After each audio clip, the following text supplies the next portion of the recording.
On and off the screen, Clint Walker and Jack Elam had a special bond. They were more than just co-stars. They were close friends, because they had worked together in Western favorites. Still, when Jack Elam died in 2003, fans were shocked that Clint didn't show up to his funeral. This made many people wonder why. In what way could Clint not have said goodbye to the person he loved so much? Let's start by talking about Clint Walker, and why his friendship with Jack Elam changed in a way that no one saw coming. Jack Elam was born in Arizona in 1920, in a small mining town called Miami. It is a place about 85 miles from Phoenix that you may not have heard of. Miller, his dad, did a lot of different jobs. As well as being a mill worker, he was also a builder. The Elam family didn't have an easy life. A close town called Globe, Arizona, was their new home by the time Jack was 4 years old. Soon after, tragedy struck the family. Lucy Amelia, Jack's mother, died in 1924, when Jack was only 4 years old. It was because of a sickness they used to call general paralysis. It's more likely that she had something much worse going on, something that had been bothering her for 3 long years. That's a really young age, to lose your mother to something so terrible. Jack and Mildred, his bigger sister, were without their mom. Jack and his sister moved around and lived with different family members after Alice died. None of them had an easy time. Then when Jack was 8 years old, his dad got married again in 1928. Kansas is where his new wife, Flossie Varney, came from. Because Flossie taught in a public school, their lives were getting a little more stable. In 1930, Flossie's mother and the rest of her family were living together in Globe. Things seemed to be getting better after Millard got a job as a detective for a loan company. Even Jack, who was only a child at the time, helped out by picking cotton on nearby fields whenever he could. But Jack still had more ups and downs to deal with in life. There was a big fight between Jack and another boy when he was only 11 years old. In 1931, Jack's left eye was poked with a pencil at the end of this one. Could you picture? He loses one eye in a fight at a Boy Scout meeting. Of all places, that kind of wound doesn't just get better on its own. Even though they tried to help, the damage was already done. In the end, they had to take out the lens from his left eye, which made it forever blind. In the end, Jack said that it began to drift. That's why you have that famous cocky look. But let's not get ahead of ourselves. If you've seen Jack Elam in a movie or TV show, you know that eye became what made him famous. He had a look on his face that you would never forget. In those early days though, it was just bad luck for a kid. After the fact, Jack would joke about it, saying, "Would you believe it? I lost my eye in a fight when I was 11. A get-together of Boy Scouts. But I got into a fight with another kid, and he stuck a pencil in my eye. It was a big entrance night.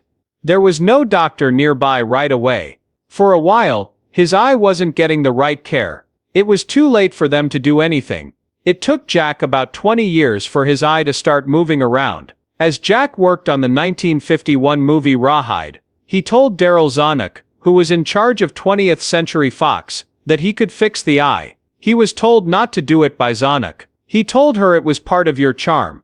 What do you know? Zanuck was right. People will always remember Jack Elam as an actor, because of that lazy eye. However, let's not act like it didn't also bother him.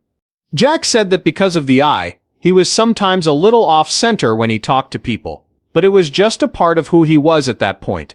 Let's take a break from talking about cocky actors, and talk about Jack's life before he thought about being in movies. He didn't always want to be in Hollywood. After all, he first had some pretty normal jobs. When he was done with high school, he went to California from Arizona. He got married there and then went to college to study business. He wasn't just thinking about school at that time though. Jack had many jobs. He sold things, worked as an accountant for Standard Oil, and kept the books at Bank of America. He also ran the Hotel Bel Air in Los Angeles. For someone like Jack, that last job is pretty cool. After that, Jack joined the military during World War II, like many other guys his age. He served 2 years in the U.S. Navy, even though he was blind in one eye. That's pretty amazing. Jack went back to work in business after the war. He worked for companies like Samuel Goldwyn Productions, and even Hopalong Cassidy Productions, as an independent inspector, and became well known in Hollywood. He was basically the person who kept the books for very wealthy movie moguls. But this is where life threw him another curveball. It hurt his good eye too much to read and check all those financial papers for so long. It was the only one he could see out of. He once told a reporter that his good eye kept closing, and it's easy to see why. Imagine having to look at business records all day with only one good eye. At some point, his doctor told him he had to quit that job right away, or lose all of his sight. Here's where Jack stood. He had to choose. His job, which he had done for years, was no longer possible. He didn't have many choices because he only had one good eye. That might have been the end of the story, but it was only the start. Jack changed his mind and did something completely different, performing. And man, did that work out for him. He may have thought his lazy eye was a flaw, but Hollywood thought it was great. It was 1949 when Jack Elam's first movie came out. It was called She Should Have Said No. It wasn't really a hit, it was more of a trash movie. Something that was meant to shock people. The story was about a girl in the chorus, whose life falls apart because she smokes pot. Not only does her job fail, but her brother also ends up killing himself. Jack kept getting parts like this for the next 10 years, in gangster movies, westerns, and anything else where he could play the bad guy. He was really good at it. Let's be honest. That rough look, along with his crooked eye, that made him stand out. By the end of the 1950s, Jack was being called the most hateful character on TV and in movies. That doesn't happen very often, but in Hollywood, it meant Jack was taking the right steps. Jack was the guy to call when a movie needed a bad guy. People who watched TV in the 1950s and 1960s would have seen Jack in a lot of shows, especially westerns. He was a guest star on The Lone Ranger, Gunsmoke, Bonanza, Rawhide, and mostly every other western show on TV at the time. People loved how Jack could make even the most ordinary bad guy seem like a superhero. He would sneer, swagger, and scowl better than most people, which kept him busy for years in the business. In 1961, Jack had one of the more unusual parts in an episode of The Twilight Zone. The episode was called Will the Real Martian Please Stand Up, and Jack played a bus customer who was a little crazy. It wasn't a western or a crime movie, but it showed Jack could play more than just bad guys in cowboy boots. Then there was Lawman, a western TV show where Jack got to play Paul Henry in an episode called Clootie Hutter. That was a little different for Jack. He still played a tough guy, but the story had a little more depth. Someone told him that his brother had died, but he wasn't sure if he should believe her. He didn't go after payback right away, because he wasn't sure if she was involved. This made his usual bad guy part more interesting and showed that he could play more complex characters. Jack had a rare chance to play the good guy in 1963. He was cast as a gunfighter who changed his ways in the TV show The Dakotas. There were only 19 episodes of the show, but for Jack it was a chance to break out of his bad guy role. Later that same year, he played a U.S. Marshal in Temple Houston, a different western show. He was now George Taggart, a man who used to be a gunfighter but had changed his ways. Jack proved that he could be just as believable as a bad guy, even though he was used to playing bad guys. In 1966, Jack Elam did something very different from the bad guys he usually played. He was chosen to be in the western movie The Night of the Grizzly with Clint Walker. It was a big deal because Jack's first comedic part let him show that he wasn't always a bad guy. He could also make them laugh. The movie came out through Paramount Pictures, and Joseph Pevney directed it. It was his last full-length movie. This western story, The Night of the Grizzly, was one of the best ever. Clint Walker played Marshal Big Jim Cole, who quits being a police officer because it was too risky and moves his family to Wyoming to start over as a rancher. But as you might expect from a western, things aren't going as planned. As soon as they get settled, they start having all sorts of problems. A huge grizzly bear that kills people, angry neighbors, and a criminal from Big Jim's past who wants to get even. Even though Martha Heyer and Keenan Wynn were in the movie, it was Jack Elam's acting as Hank that really stood out. Hank was one of those funny figures who made us forget about how dangerous things were for Big Jim. The crazy energy Jack was known for was still there. Jack proved that he could be funny and odd. Being a good guy for a change was nice, and it helped people see him in a new way. Now Clint Walker, who played the lead role, was one of those Hollywood stars who was too big for real life. He was known for having a deep voice and being very tall. Because Walker was already well known from shows like Cheyenne, he was a great choice to play the lead in The Night of the Grizzly.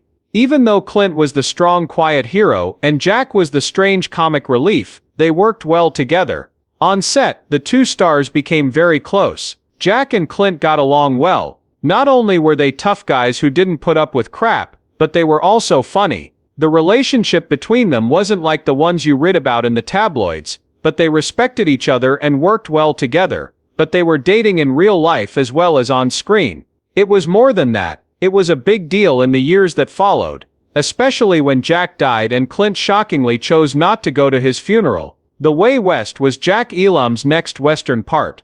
It came out right after The Night of the Grizzly in 1967. He played Preacher Weatherby this time, a character who was a lot less serious and more funny than his regular bad guys. He was in a movie with Robert Mitchum, Richard Widmark, and Kirk Douglas about a wagon train traveling the Oregon Trail. A funny part for Jack made the trip more interesting, and it proved that he could do more than just be the bad guy. Then, in 1968, Jack had a small but memorable part in Once Upon a Time in the West, Sergio Leone's great spaghetti western. Jack's character was one of 3 gunslingers sent to kill Charles Bronson's character at a dusty train stop. If you saw it, you might remember him. In that scene, Jack spent most of his time trying to get rid of a bothersome fly. In the end, he managed to catch it in the barrel of his gun. Jack Elam did something funny without saying a word, and the scene still had a tense western feel to it. After that, in 1969, Jack played another funny part in Support Your Local Sheriff, which also starred James Garner. Another big hit was this movie, and Jack's role as a clumsy friend made him even more famous for his comedic work. He and James Garner worked together again on Support Your Local Gunfighter after 2 years. Jack wasn't just the bad guy anymore at this point.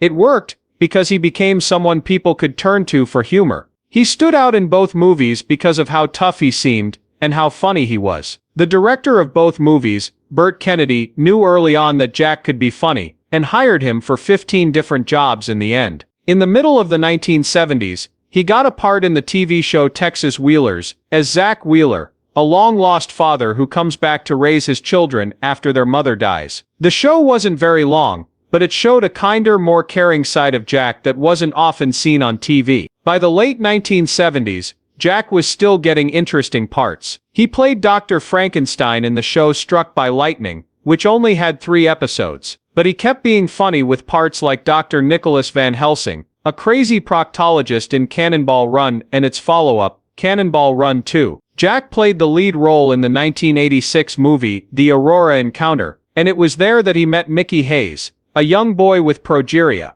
Their friendship was so strong that a movie called I Am Not a Freak was made about it. It showed a different side of Jack besides his playing. He cared about the people he met along the way, and Mickey made an impact on him that would last. In his last few years in show business, Jack kept playing small parts, like in an episode of Home Improvement in 1992, but his health was getting worse. He was given the honor of being inducted into the Hall of Great Western Performers in Oklahoma City in 1994. It was the right way to honor a man who had done so much for Westerns over the course of his long career. As for Jack himself, he was married twice. Jean Louise Hodgert, his first wife, died in 1961 of colon cancer. In late that year, Jack married Margaret M. Jennison, and the two of them were together for more than 40 years. Jack Elam died in Ashland, Oregon, in 2003. He was 82 years old, and had congestive heart failure. Even though he's dead, he will always be remembered as one of Hollywood's most famous bad guys and comedic forces. Clint Walker,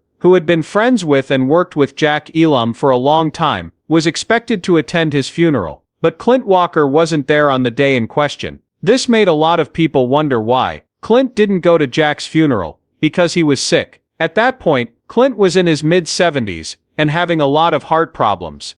In 1971, he had a near-death experience that made him believe he was going to die. Clint was snowboarding at Mammoth Mountain when he had an accident where he was hit by a ski pole. For a short time, his heart stopped beating. He was even said to be dead before he suddenly came back to life. However, what happened made Clint's heart weak, and he had to be very careful with it from then on. Clint's doctors told him to stay away from things that could make him feel or be physically stressed out. Funerals would have been very hard for him, especially for someone as close to him as Jack. Another risk was the trip that had to be made to get to the funeral. Clint had to follow a strict plan to take care of his heart problem. The stress of traveling, grief and stress could have pushed his heart past its limits. He was aware that going to Jack's funeral could have put his life in danger. Clint talked about how hard that choice was for him in a later conversation. He said not being able to go to Jack's funeral was one of the hardest things he had ever done. Jack was more than just a co-star.